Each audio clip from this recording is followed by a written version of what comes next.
भाइयों नमस्कार। आज मैं कुछ और भी बताना चाहता हूँ। देखिए, पिछले वीडियो में मैंने बताया कि कमजोरियाँ मानसिक हो चाहे शारीरिक हो, उनको आप एक एक करके आइडेंटिफाई करिए और उनको निकालने की व्यवस्था करिए, और ये भी देखिए कि वो कमजोरियाँ दोबारा शरीर में प्रवेश ना कर पाए। आप जैसे ना अपने शरीर को, मन को मजबूत बनाते जाएंगे, उतना आपका जीवन सरलमय होगा और अच्छा हो जाएगा, इंजॉयबल हो जाएगा, और सेक्स पावर भी हमेशा रहेगी।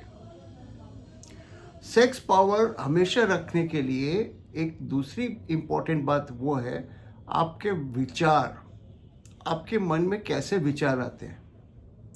सबसे कॉमन विचार है कि भाई देखो, भाई ने तो बहुत ज़्यादा तरक्की कर ली, मैं तो इतना कर नहीं पाया।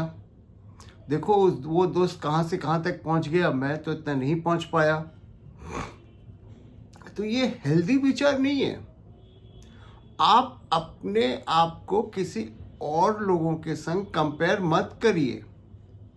कंपेयर करने से आपके अंदर एक इन्फीरियरिटी, एक दुश्चिंता, एक कमजोरी का एहसास होने लगता है, और जैसे ये दुश्चिंता शरीर में प्रवेश करती है, सबसे पहले मार खा जाता है आपकी सेक्स की इच्छा।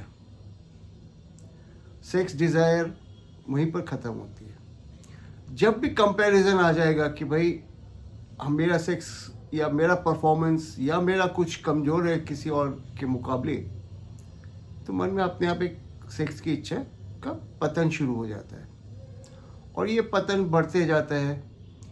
तो जब तक आप 45-50 की उम्र में पहुंचते हैं, फिर आपको लगता है कि अरे यार, हम, मेरे बच्चों ने तो कुछ भी नहीं किया, दूसरों के बच्चों को देखो कितना तरक्की कर लिए।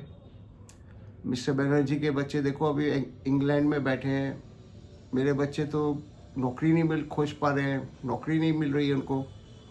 तो जहाँ जहाँ आप ऐसे कंपैरिजन शुरू करोगे, वहीं वहीं आपका मानसिक और शारीरिक पतन शुरू हो जाएगा। इसलिए सेक्सुअल थॉट्स की जब बात होती है, तो हम लोग ये बोलते हैं कि आप सेक्सुअल थॉट्स अकेला कैसे मेंटेन कर पाओगे, जब तक कि आप सारे थॉट्स को मेंटेन नहीं कर पाते। इसलिए भाइयों मैं बताता हूँ कि अगर आप एक दीर्घ जीवन जीना चाहते हैं, अच्छा जीवन जीना चाहते हैं, तो उस जीवन में देखिए, खाने पीने की तो ज़रूरत है ही, संभल के ठीक से अच्छा खाना की तो ज़रूरत होती है, परंतु सबसे बड़ी बात यह है कि अच्छा सोच की भी ज़रूरत होती है। तो आपके अगर सोच में देखो, पहली बात तो किसी के संग हमने कंपेयर नहीं किया, अपने को नीचा नहीं समझा। फिर जिसने हमसे ज़्यादा तरक्की की हो, उसके प्रति हमारे अंदर कोई दुर्भावना ना हो, जेलिसी ना हो, ये भी एक इम्पॉर्टेंट बात है। तीसरा है कि कोई तरक्की कर रहा हो तो हम उसको गिराने की चेष्टा तो नहीं कर रहे। और सबसे चौथी बात यह है कि अगर आपका कोई लोन है या आपको कोई देनदारी है, किसी को देना है, तो वो जितना जल्दी हो दे के ख़त्म करिए, वही बेस्ट होता है।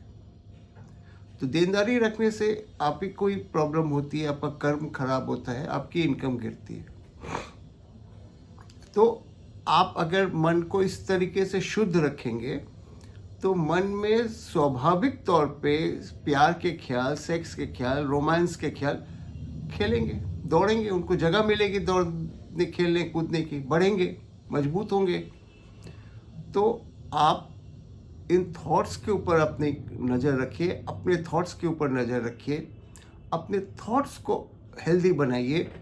आपके जीवन, सेक्स जीवन, फिजिकल जीवन और कैरियर जीवन सब अच्छे से निपट जाएगा। अब काफ़ी देर उम्र तक भी आप सेक्स कर पाओगे। कई लोग हमारे पास आए हैं, बहुत सीधे साधे लोग हैं, उनके मन में किसी के प्रति कोई ईर्ष्या नहीं है, किसी के प्रति कुछ नहीं है, मन में कोई भय भी नहीं है। तो उन्होंने बताया कि हम लोग का सेक्स तो बहुत ही आराम से 66 ईयर्स तक चलता रहा, अब जाके कमजोरी आ रही है। तो ये भी एक आश्चर्यजनक बात है कि आज की डेट में ऐसे इंसान का मिलना जो 66 तक बढ़िया सेक्स करता हो, 6 महीने से अभी कमजोरी में भुगत रहा है एट द एज ऑफ 67, तो ये भी एक बड़ी बात है कि कितना उसने एंजॉय किया। नॉर्मली एक सेक्स की उम्र होती है 35 साल तक, उसके बाद सेक्स घटना शुरू होता है, लेकिन उस घटने वाले प्रोसेस को हम लोग बढ़ा देते हैं लाइफ की एक पॉलिटिक्स, एक झंझटों में फंस के।